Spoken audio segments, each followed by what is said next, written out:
kos-kosan siapa tuh yang jadi korban kamu? Oh, Untuk banyak. untuk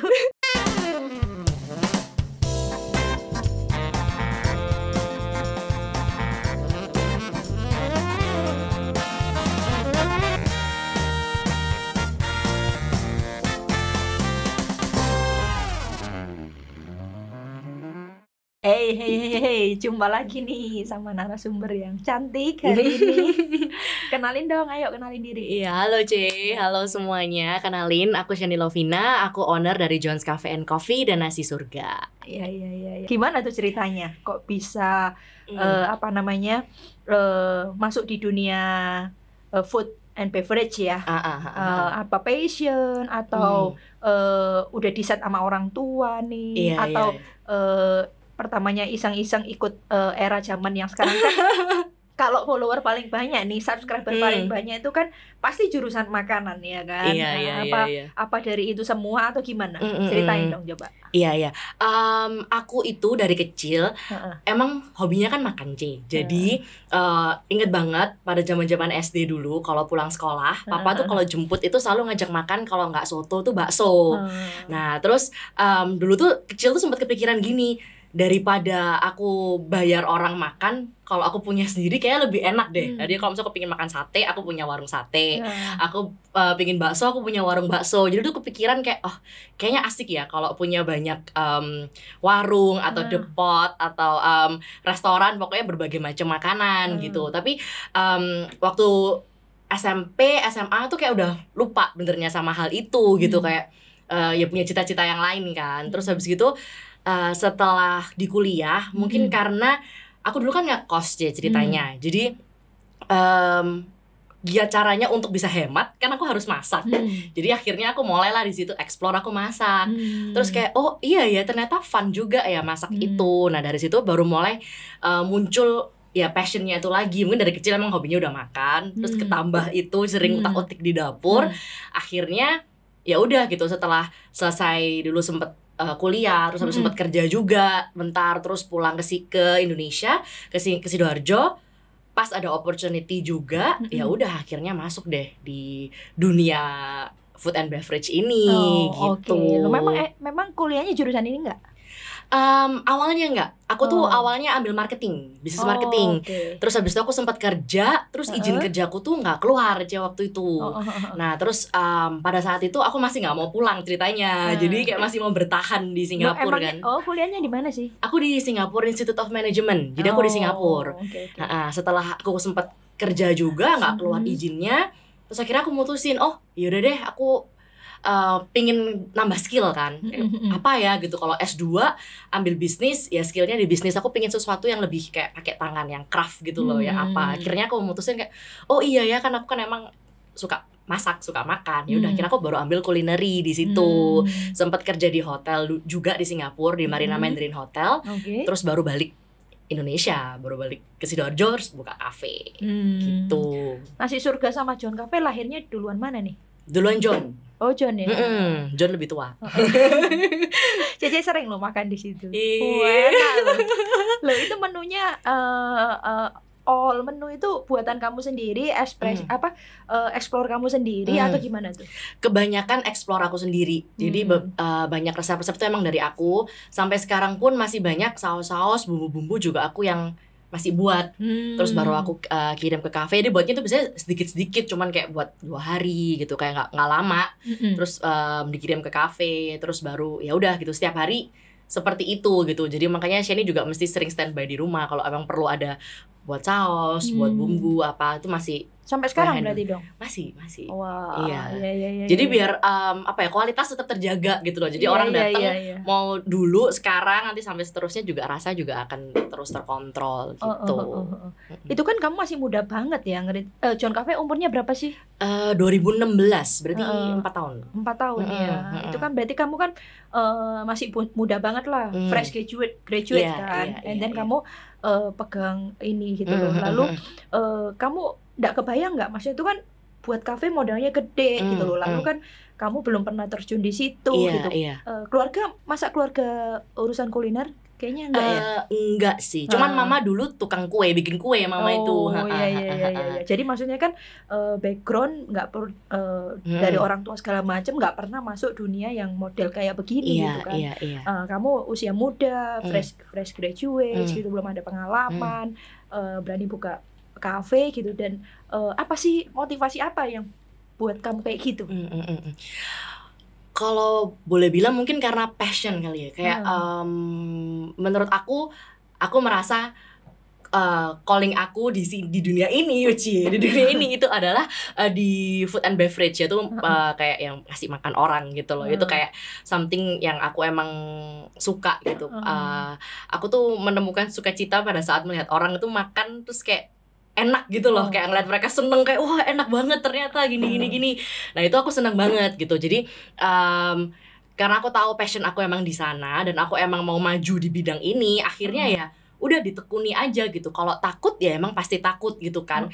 Cuman kalau itu aku percaya kalau kita emang udah passion di sana gitu, itu kan sama kayak kita apa ya, mungkin kayak melahirkan bayi gitu kan ya. Jadi kan sayang gitu kan, sayang banget kita mau melakukan apapun untuk mau berjuang lah buat passion kita ini, buat apa kerjaan kita ini gitu. Jadi ya karena it's something that I wanna do dari dulu. Emang ya balik lagi lah kalau kecil itu, waktu kecil pingin punya banyak restoran itu. Jadi akhirnya ya udah gitu, udah terjun masuk. Ya udah sekarang berenang di situ deh, gitu.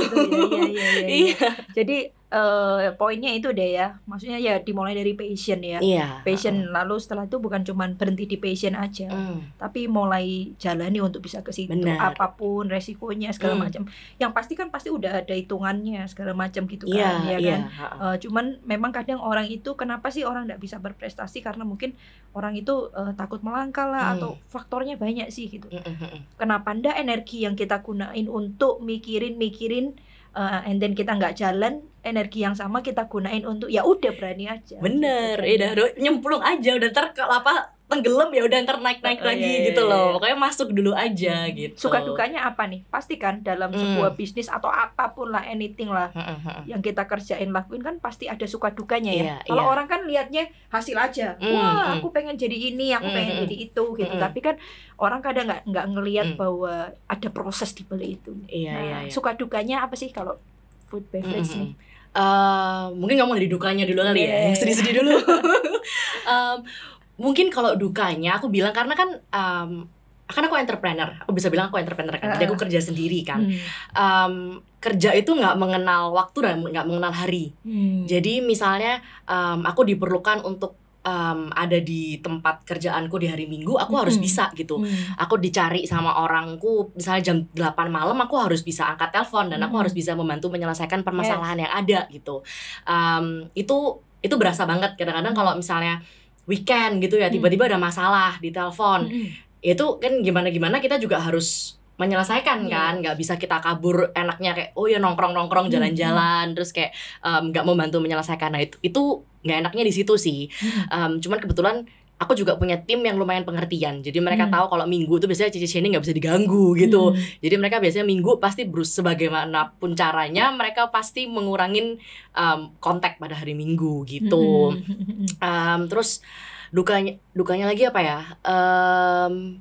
Itu untuk mengatur banyak orang itu juga nggak gampang karena kan ya kayak Cici bilang tadi, mungkin aku juga belum usia, masalah usia ya, belum begitu tua lah dibilang ya. Memang sekarang kamu tua. Enggak sih, saya selalu muda kok, Cek. Kita sama menolak tua. Iya, menolak tua sih, bener. Cuman kan mungkin orang ada yang merasa kayak dipimpin sama yang lebih muda itu mungkin merasa kayak kurang enak gitu kan. Kayak siapa sih ini orang ini gitu. Kayak mungkin orang bisa bilang apa, bau kencur ya, masih belum ngerti apa-apa tapi memimpin. Nah itu gimana menunjukkan apa ya, ada hikmat dan wibawa kalau misalnya di depan mereka dan bisa memimpin mereka. Itu lumayan struggle, lumayan susah karena kalau orang ya itu kan kebiasaan orang kan memandang sebelah mata gitu loh, kayak oh ini masih muda, masih kecil, bisa apa sih gitu. Kalau sisanya sih mungkin kayak ya sama aja lah, mungkin mikirin lebih banyak. Kalau pas itu misalnya udah beli bahan nih, banyak kan, kita mungkin wah target 1 hari habisnya berapa porsi segala macam, and then kan kita siapin nih bahannya, belinya segitu, lalu tiba-tiba hari itu kok sepi gitu, gimana tuh? Ngalami nggak?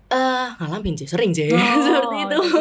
Sering, cuma ya makanya itu kita di situ aku belajar sih kayak setiap pembelian sesuatu ya harus ada takaran dan ukuran, dan itu balik lagi kayak ke marketing plan.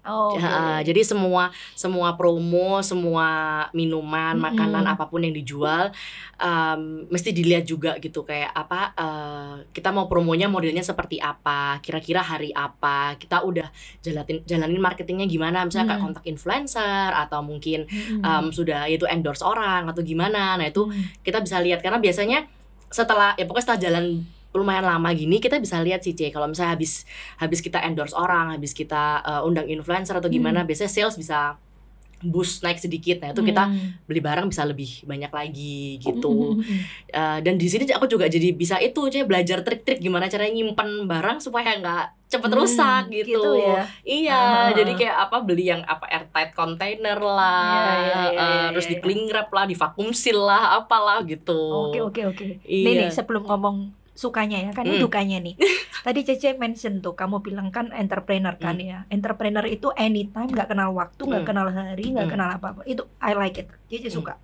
Karena ada banyak orang itu ya, apalagi kalau orang itu ikut orang ya, kerja sama orang, bukan kerja sendiri. Mentalnya itu cuma mental karyawan gitu. Pengen sukses tapi mentalnya karyawan, mana bisa gitu kan. Nah kalau menurut Cece lebih setuju kalau seandainya mungkin nih kita nih belum entrepreneur nih, tapi kita mentalnya itu udah kayak entrepreneur nih, nggak pernah hitung-hitungan lah. Wah ini ditelepon nih ya, butuh ini, misalnya bos nih butuh ini segala macam. Loh ini jam kantor udah habis nih. Nah itu kan mental pegawai tuh. Tapi kalau entrepreneur tuh beda, mau kapanpun aja ya, istilahnya 24 jam harus ready, benar nggak? Benar. Tapi itu yang bikin orang sukses. Setuju nggak? Setuju. Dan sini juga percaya kayak kalau misalnya mengerjakan sesuatu tuh harus kerja extra mile gitu loh, nggak boleh tanggung-tanggung. Kalau misalnya kerja ya harus kasih yang terbaik gitu, jangan setengah hati gitu loh. Cece cuma pengen ngomong sih sama mungkin yang lagi dengerin nih, yang mungkin engkau punya mimpi sih, pengen someday pengen jadi pengusaha lah atau apalah, anything ya, pengusaha macam-macam gitu. Misalnya mau pengusaha pakaian lah apa gitu. Tak rasa kalau mungkin hari ini belum dibukain jalan untuk jadi pengusaha, punya mentalnya dulu aja. Setuju nggak? Setuju bener. Punya mentalnya dulu aja. Karena Cece percaya kalau orang udah punya mentalnya itu entrepreneur, sekalipun dia belum hari ini dia pasti someday pasti kesana. Ya kan? Sama juga Cece juga kayak gitu.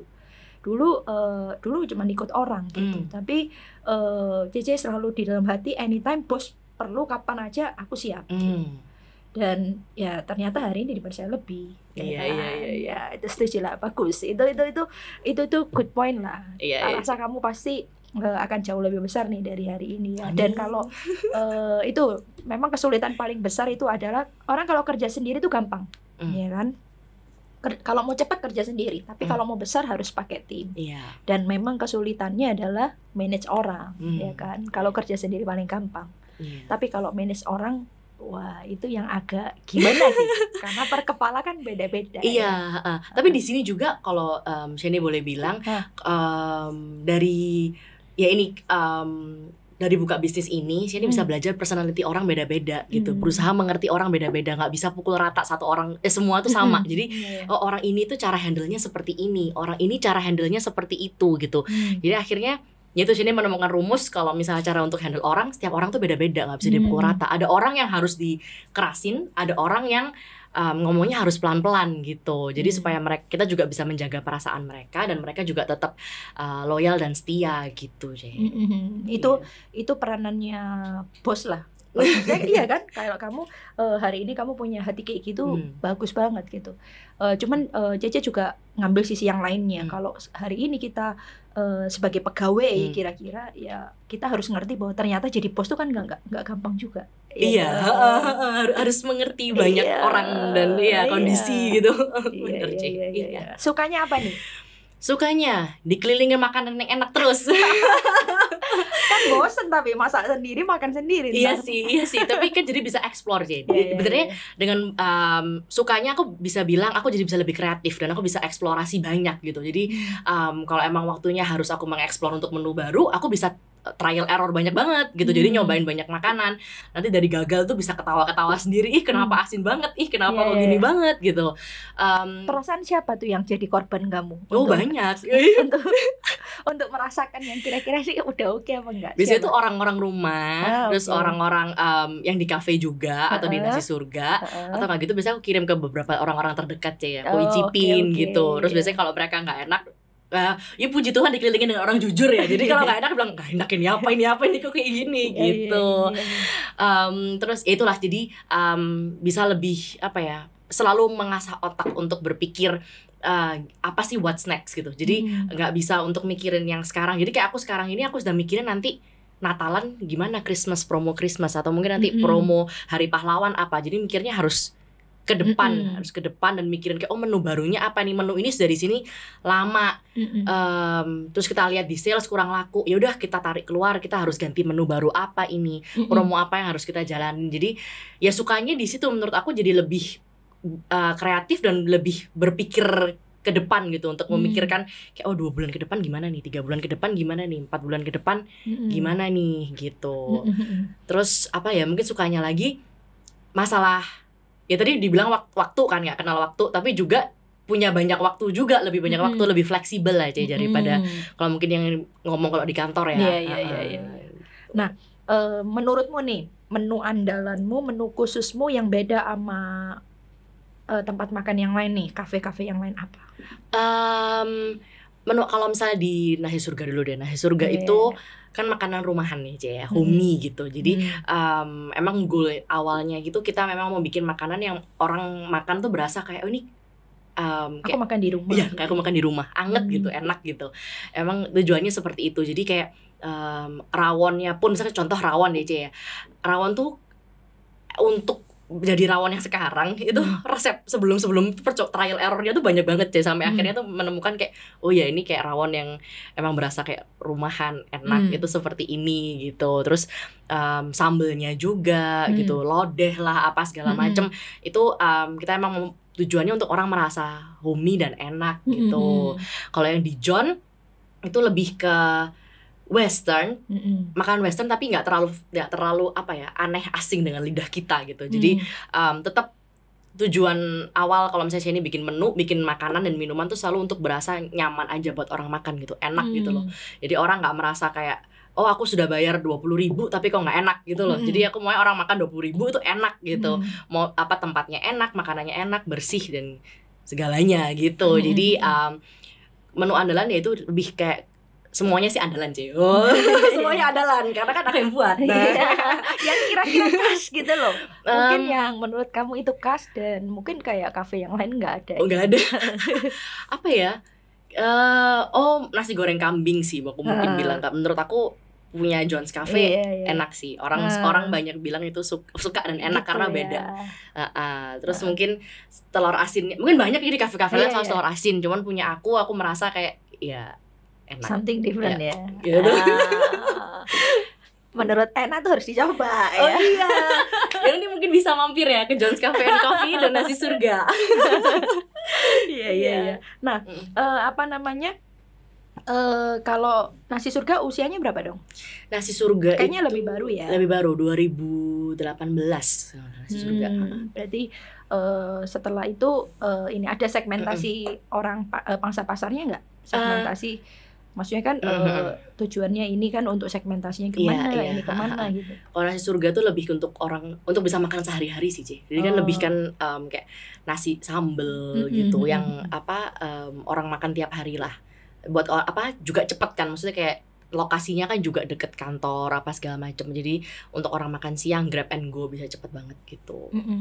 Nah sekarang ini kan situasinya agak gampang nih, apalagi kemarin kita kan juga PSBB ya, segala macam lockdown gitu kan.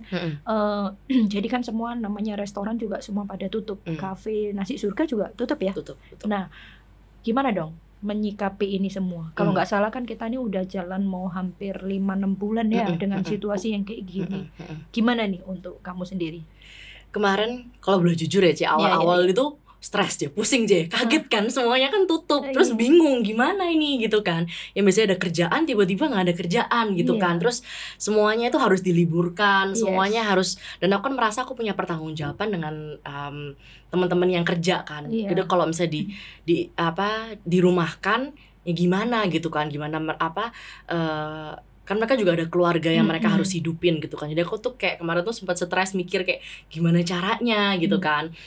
Sampai akhirnya aku memutuskan untuk ya Nasi Surga sama John aku buka kayak sistem PO gitu kemarin jadi semuanya aku masak dari rumah, jadi yang masak aku sendiri. Jadi aku buka PO lewat Instagram kayak oh ya ini ada sambal ready, ada spaghetti bolognese ready, atau mentai ready gitu, yang mau bisa pesan, nanti aku kirimin, aku gojekin, aku grabin kayak gitu jadi akhirnya aku pakai sistem yang model-model take away PO seperti itu untuk berusaha mengatasi gimana caranya untuk kita tetap bisa dapat pendapatan gitu kan ya, walaupun tidak banyak tapi ya itu salah satu cara waktu itu untuk bertahan gitu. Nah terus ya sampai sekarang ya akhirnya kita harus mikirin strategi baru gitu, karena kan emang semua juga kena dampak. Orang kan juga jadi jarang keluar rumah, orang yang mau keluar rumah jadi takut kan mau makan di luar juga takut gitu ya. Akhirnya salah satu cara juga yang aku lakuin adalah ya di kafe sama di Nasi Surga kita usahakan untuk memberikan pelayanan yang terbaik, jadi merasa aman gitu ya, kayak ya temperatur lah, protokol ya protokolnya semua dijalanin dengan benar-benar dengan ketat gitu. Jadi aku selalu ingetin sama teman-teman yang kerja juga kayak please gitu jangan sampai kelolosan. Iya gitu. Ya sih memang semua dampaknya kan kerasa lah ya, bukan cuman food and beverage ya. Mungkin yang masih agak bisa tahan ya bagian food and beverage. Kalau yang lainnya udah maksudnya udah bener-bener drastis gitu kan. Ya kamu punya message khusus nggak buat anak-anak muda yang mungkin punya passion yang sama kamu nih tentang tentang kuliner atau segala macam? Punya nggak message khusus atau mungkin petua-petua lah dari yang udah jalan duluan gitu kan, buat mereka yang punya passion ini segala macam. Kan sekarang anak muda adalah yang berkarya loh sekarang ya kan.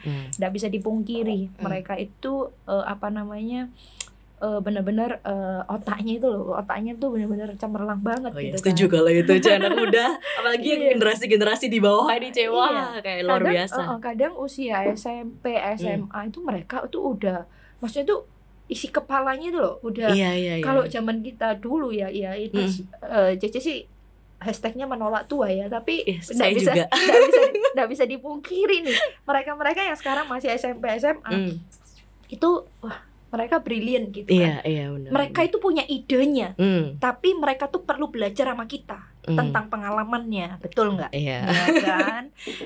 Nah karena itu kasih dong, sharing dong, maksudnya itu mau kasih petua atau apa buat mereka? Mungkin yang pertama ada berapa ya kok yang pertama jangan takut melangkah sih. Itu biasanya orang kan kebiasaan selalu takut kan, kayak takut gagal, takut mikirin resikonya itu ada 100 gitu ditulis semua gitu, ada banyak banget. Iya semuanya pasti ada resiko, semuanya pasti takut gagal, semuanya pasti ya adalah sisi plus minusnya itu semua pasti ada. Tapi kalau kita nggak melangkah kan kita nggak tahu. Jadi ya jangan takut melangkah, diperhitungkan semuanya, ya detail lah. Jadi kayak oh iya aku mau buka kafe nih, kayak oh iya menunya apa sih yang mau kita jual, minumannya apa sih, modal yang kita pakai berapa, kira-kira returnnya kapan kita bisa kembali dengan modal seperti ini, itu diperhitungkan gitu. Karena aku percaya kalau kita ada quote yang bilang if we prepare to fail we are preparing if we fail to prepare we're preparing to fail gitu. Jadi ya dipersiapkan dengan matang dan jangan takut melangkah, dan juga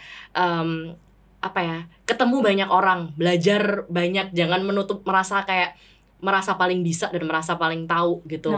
Di atas langit masih ada langit kan. Jadi tetap belajar gitu, mau umur kita berapapun tetap improve diri kita sendiri gitu loh. Tetap baca buku, belajar dari orang, banyak aku tuh belajar banyak itu dari ketemu orang sih, Ci. Jadi kayak misalnya kayak oh iya ada orang ini mau ketemu gitu ya. Kayak oh ya udah gitu ya ketemu aja gitu. Ngobrol-ngobrol sama mereka ntar pasti bisa belajar banyak karena kita hidup kan cuma sekali. Kita kan nggak bisa melakukan segala macam kesalahan yang ada kan. Jadi salah satu cara gimana kita bisa menghindari kesalahan adalah belajar dari orang lain gitu. Jadi ya itu banyak-banyak belajar, banyak-banyak mendengar, banyak-banyak baca buku, terus banyak-banyak ya jangan menutup diri dari dunia yang ada lah dengan ketemu orang, dengan belajar gitu. Nah, kalau mimpi kamu apa nih, Shen? Maksudnya mimpi ke depan ya. Kalau hari ini mungkin buat teman-teman yang masih mereka belum pernah mencoba atau apa, hari ini lihat kamu kan, wow, ini ada orang yang sudah berani mencoba gitu. Sekalipun maksudnya itu dengan semua yang ada gitu dan berani melangkah gitu. Tapi nggak bisa dipungkiri kalau kita lihat dunia yang luas di luar sana, ya kan, kita pasti merasa kita belum apa-apa ya kan, termasuk kamu juga. Nah, kalau kamu sendiri secara pribadi nih, mimpi kamu ke depan apa sih untuk bisnis kamu ini?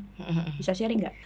Mimpi ke depan aku pingin sih mungkin sebelum usia 35 gitu ya, punya 10 bisnis lagi gitu. Jadi ya nggak menutup kemudian di Sidoarjo aja, mungkin ya di kota lain atau mungkin di negara lain, kan nggak menutup gitu kemungkinan. Pinginnya bisa memajukan dunia food and beverage lah gitu, memberikan sesuatu yang fresh dan sesuatu yang berbeda lah dari yang lainnya gitu.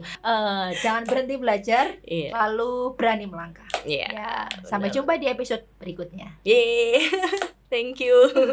Baru nyanyi itu jam 3 pagi. Dari 8 pagi sampai jam 3. Inilah ruangan orang-orang yang kehilangan mimpi mereka. Tambah hancur rasanya.